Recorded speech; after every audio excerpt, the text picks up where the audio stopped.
इस वीडियो को लाइक करें, शेयर करें और हमारे चैनल को सब्सक्राइब करें और बेल आइकन दबाना ना भूलें। श्री राधे। शरद पूर्णिमा। इसी शरद पूर्णिमा को रास पूर्णिमा के भी नाम से जाना जाता है, क्योंकि आज के ही दिन योग योगेश्वर भगवान कृष्ण ने रासलीला गोपियों के संग की थी।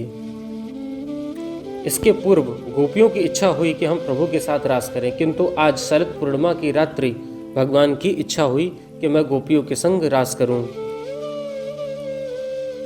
जिस रास को आज हम सब सामान्य व्यक्ति सही से जान नहीं पाते अथवा जानना नहीं चाहते हैं। वास्तव में ये रास लीला कोई काम लीला नहीं है, ये श्याम लीला है।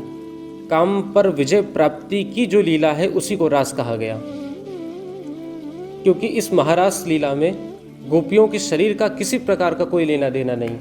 गोपियां तो ध्यान रूप में आत्म रूप से प्रभु के संग रास में शामिल हुई, जिसमें एक छोटी गोपी भी है तो एक वृद्धा स्त्री गोपी भी है। इस महारास की लीला में किसी प्रकार का संसारिक कोई प्रेम वासना की चर्चा नहीं की गई, ये अलौकिक प्रेम की चर्चा हुई। इसीलिए भगवान सुखदेव महारास के प्रारंभ में ही पहला अक्षर बोले हैं भगवान, अर्थात चाहते तो बोल सकते थे भगवान सुखदेव परीक्षित से मधुसूदन, दामोदर, गोविंद, गोपाल, लेकिन नहीं, भगवान।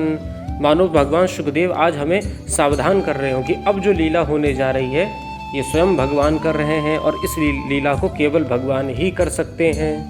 भगवान कौन?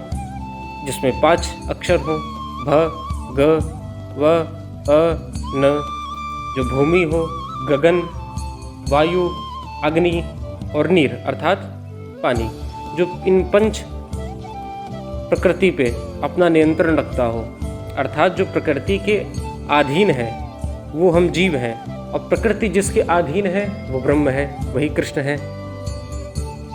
इसलिए भगवान सुखदेव भागवत में बोल रहे हैं भगवान अपिता रात्रि शरदोत्फुल्ल मल्लिका विक्षरन्तुम मनश्चक्रे योग मायाम उपाश्रितः।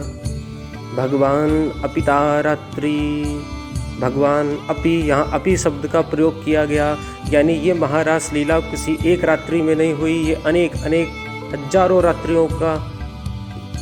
अनेक रात्रियों की एक रात्रि बना के इस महारास को किया गया, जो आज भी निरंतर चल रही है। और आज भगवान ने स्वयं अपना श्रृंगार करके उस बंसी वट की ओर पहुँचे हैं और अपनी कमर से अपनी मुरली को निकाल के उस वंशी को निकाला है और उसे बजाया। वंशी का बजाने का तात्पर्य यहाँ पे ये है, मानो भगवान आज प्रत्येक गोपियों को बुला रहे हो, क्योंकि भगवान ने मुरली तो बजाई और उसे समस्त ब्रजमंडल के समस्त गोपियों ने सुनी, लेकिन आश्चर्य की बात ये हुई कि प्रत्येक गोपी को ऐसा लगा कि आज प्यारे हमें बुला रहे हैं, यानी प्रत्येक गोपी को आज अपना ही नाम सुनाई दिया है उस वंशी की धुन पर। और उसमें से भगवान ने क्लिंग शब्द निकाला है, एंग ह्रिंग क्लिंग। तो ये जो क्लिंग शब्द है ये आज उस वंशी से निकाला, और ये क्लिंग शब्द ही काम बीज है। तो आज भगवान ने गोपियों को बुलाया। यहाँ ये भी जानना आवश्यक है कि गोपी कहते किसे हैं। गोभी इंद्रिय भक्ति रसम पिबति सा गोपी, अर्थात गोपी एक प्रकार का भाव है जो मनसा वाचा कर्मणा, अपनी कर्म इंद्रियों से, अपनी ज्ञान इंद्रियों से जो प्रभु की भक्ति में निरंतर लीन रहता है, उसे ही गोपी कहते हैं। अर्थात गोपी कोई स्त्री नहीं है, ना कोई पुरुष है, ये एक प्रकार का भाव है, गोपी भाव। और आज भी हमारे वृंदावन में इस गोपी भाव के द्वारा ही प्रभु बाके बिहारी राधा रमन लाल की, भगवान कृष्ण की उपासना भक्ति निरंतर की जा रही है। जब गोपियों ने उस वंशी की धुन को सुना तो आज गोपियाँ अपना धर्म अर्थ काम मोक्ष सब कुछ छोड़ के मानो वंशी वट की ओर भागी हैं। जब गोपियों के घर में किसी ने उन्हें रोका, किसी की पत्नी है तो किसी की माँ है, किसी की बेटी है तो किसी की सास है तो किसी की बहू है, जब रोका कि कहाँ जा रही है तो फिर गोपियों ने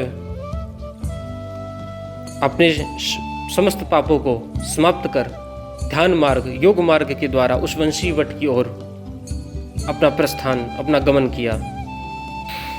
और जब गोपियाँ वंशी वट में आईं तो आज भगवान गोपियों से पूछ रहे हैं कि इतनी मध्य रात्रि में अपने घर को छोड़ के, अपने परिवार को छोड़ के यहाँ क्यों आई हो? स्वागतम वो महाभागा प्रियम किम कर्माणि वा ब्रजस्या नामयम कच्चित भूतागमन कारणम। गोपियों, तुम्हारे यहाँ आने का क्या कारण है? तब गोपियों ने कहा, मैवं विभोर हति भवान गदितुम नृशंसम संत्यज्य सर्व विषयान तब पादमूलम। प्रभु, सबसे पहले तो आप बुलाते हैं और फिर पूछ रहे हैं कि हम यहाँ क्यों आई हैं।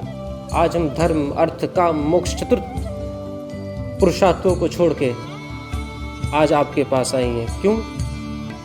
क्योंकि हम जानती हैं कि इस आत्मा का अगर कोई है तो वो आप हैं और कोई नहीं है। हाँ, इस शरीर के तो कोई हो सकते हैं, कोई पत्नी है, बच्चे हैं, आदि आदि, लेकिन इस आत्मा का जो मिलन है वो केवल आपसे है और यही महारास भी है। प्रभु, गोपियों की वार्ताओं को सुनने के बाद फिर प्रभु ने यहाँ रास किया। यहाँ पे दो भेद हैं, रास अलग है, महारास अलग है। पहले रास हुआ है, फिर महारास हुआ है।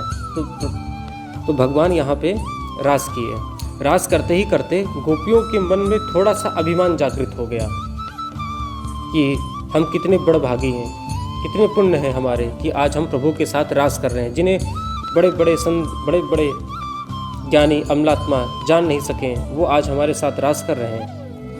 और भगवान की भक्ति का सिद्धांत है कि जहाँ अहंकार होता है वहाँ भगवान कभी नहीं जाते। अहंकार रहित व्यक्ति ही भगवान की भक्ति को कर सकता है। तो इसीलिए श्री राधा रानी को लेके आज भगवान गोपियों के मध्य से अंतर्धान हो गए हैं। अंतर्हिते भगवती सहिसै ब्रजांगना। कुछ देर के बाद जब गोपियों ने देखा कि हमारे कृष्ण आज हमें दिख नहीं रहे हैं, तब गोपियों ने विलाप किया है। अशोक के वृक्ष से पूछा, तुलसी से पूछा, कच्चित केवल कल्याणी गोविंदे चरण प्रिय। और इस तरह विलाप करते करते श्री राधा रानी की करुणा हुई और श्री राधा रानी ने भगवान से कहा कि आप गोपियों के दर्शन दे दें। तब भगवान ने कहा, मैं दर्शन दूंगा, बस थोड़ी देर और। फिर भगवान श्री राधा रानी को चलते चलते जब कुछ समय बीता, श्री राधा रानी ने कहा, प्यारे अब पैरों में दर्द हो रहा है। तो भगवान ने एक चौतरा की ओर इशारा किया कि आप इस पे खड़ी हो जाइए, आप मेरे साथ चलिए, मैं आपको कंधे पे बैठा लूँगा। और जब श्री राधा रानी गई और चौतरा पे खड़ी और जैसे अपना पग उठाया तो भगवान श्री राधा रानी से भी अंतर्ध्यान हो गए हैं। मानो भगवान यहाँ बताना चाह रहे हैं कि जब तक किशोरी जी की कृपा नहीं होगी तब जब श्री राधा रानी कृपा करेंगी तभी गोपियाँ मुझे प्राप्त कर पाएंगी। इसलिए श्री राधा रानी का वहाँ पर रहना अनिवार्य है। और गोपियाँ जब धीरे धीरे दौड़ती आई हैं उसी वंशी वट की ओर, तो आज श्री राधा रानी को भी देखा और श्री राधा रानी ने कहा, हा नाथ रमण पृष्ठ क्वासी क्वासी महाभुज दास्यास्ते कपणायामे सखीर दर्शय सन्निधिम। और आज श्री राधा रानी को साथ लेके समस्त गोपियों ने उसी गोपी गीत का गायन किया जिसे हरि गीत भी कहा गया। रुद्रुह सुस्वरम राजन कृष्ण दर्शन लालसा। शायद ये विश्व का पहला और अंतिम ऐसा गीत है जो रुद्रुह सुस्वरम राजन, जो व्यक्ति रोएगा वो कभी स्वर में गा नहीं पाता है और जो स्वर में गाएगा वो रो नहीं सकता है। लेकिन आज गोपियाँ स्वर में भी गा रही हैं और भगवान की याद में रो भी रही हैं। और इसी गोपी गीत के मध्य में भगवान प्रकट होकर गोपियों को दर्शन भी दिए हैं। और फिर बाद में देवादिदेव महादेव भगवान कैलाश से भी इस महाराज का दर्शन करने आए, जो आज भी वृंदावन में गोपेश्वर महादेव के रूप में पूजित हो रहे हैं। तो वास्तव में ये महाराज है क्या? किसी कार्य को करते करते करते जब आपको ये एहसास होने लगे कि भगवान हमारे साथ हैं तो यही महारास है। अर्थात जो भगवान का एहसास कराए वही महारास है। रसानाम समूह रास, अनेक रसों का समूह, उसी को रास कहा गया।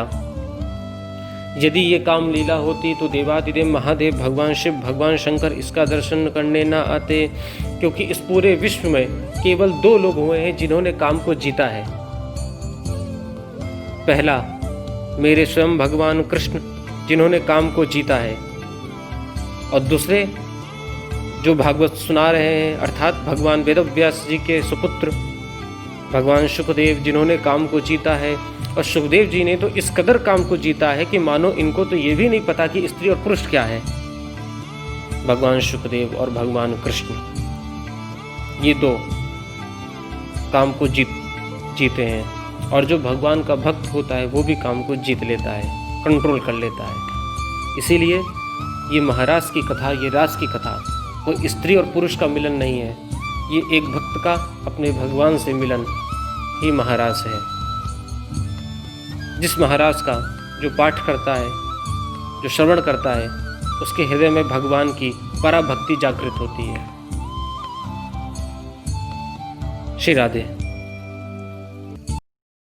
इस वीडियो को लाइक करें, शेयर करें और हमारे चैनल को सब्सक्राइब करें और बेल आइकन दबाना ना भूलें।